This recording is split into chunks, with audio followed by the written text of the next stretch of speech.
A gente sabe que as médias de preços são muito utilizadas para saber quando comprar ou vender uma ação.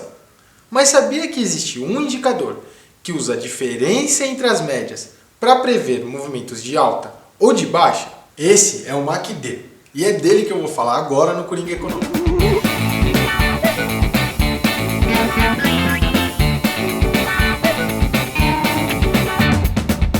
MACD significa Moving Average Convergence and Divergence, ou seja, convergência e divergência entre médias móveis.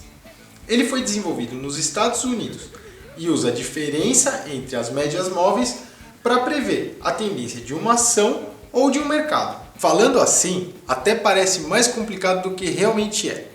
Na verdade, quando a gente insere o MACD no nosso gráfico Weibo, nós vamos ver duas linhas. E toda a nossa análise vai depender da relação entre elas. A primeira é a mais importante, é a linha MACD. Ela é construída a partir da diferença entre duas médias.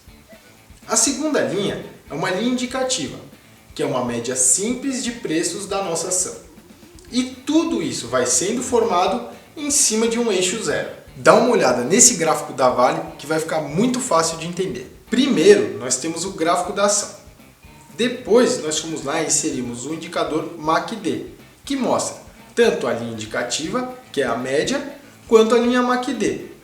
E com isso, a gente consegue ver pontos de compra e de venda. Mas aí você deve estar querendo saber, como funcionam essas indicações? Bom, a gente pode usar três estratégias básicas. A primeira é a mais fácil. Cruzamento da linha MACD para cima é um sinal de compra. Cruzamento para baixo, sinal de venda. Olha o que aconteceu com a Vale no início de maio. O MACD cruzou para baixo, por isso a indicação era de venda. E as ações realmente caíram, 17% nas duas primeiras semanas do mês. Mas o movimento de queda acabou e no começo de junho o MACD cruzou para cima, indicando compra. Quem comprou as ações nesse cruzamento ganhou 14% em um mês e só vendeu quando o MACD cruzou para baixo novamente, o que causou uma queda de 10% até o final de julho. Então, quem seguiu essa estratégia do MACD poderia ter ganhado mais de 20% nesse período, entre compras e vendas. Fácil, né? Já a segunda estratégia é um pouco diferente. Ela analisa a divergência entre o comportamento da ação e das linhas MACD. Se, por exemplo, sua ação estiver subindo cada vez mais, só que as linhas MACD estiverem em queda, este seria um forte sinal de que esse movimento de alta está acabando. Mas se o que acontecer for o inverso, ou seja, sua ação estiver caindo cada vez mais e as linhas MACD estiverem subindo, é um forte sinal de que um movimento de alta deve estar começando. E um detalhe importante, o marco zero do MACD serve para dividir o mercado entre sobrecomprado e sobrevendido.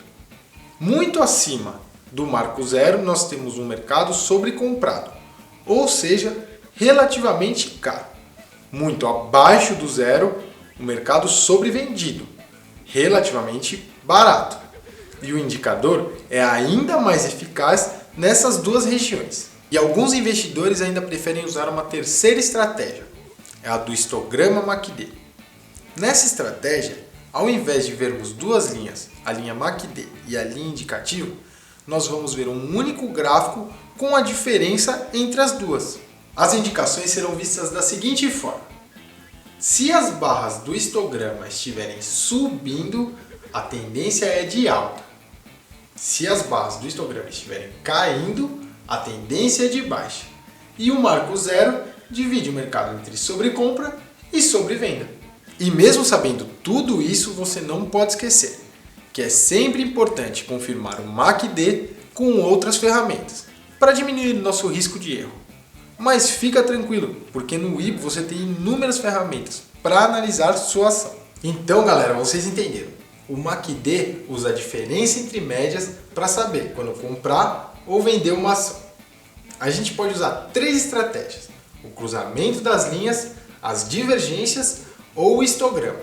e todas elas funcionam melhor em regiões de sobrecompra ou sobrevenda. Eu sou Murilo Wozniak e a gente se vê no próximo Coringa Econômico então. Tchau!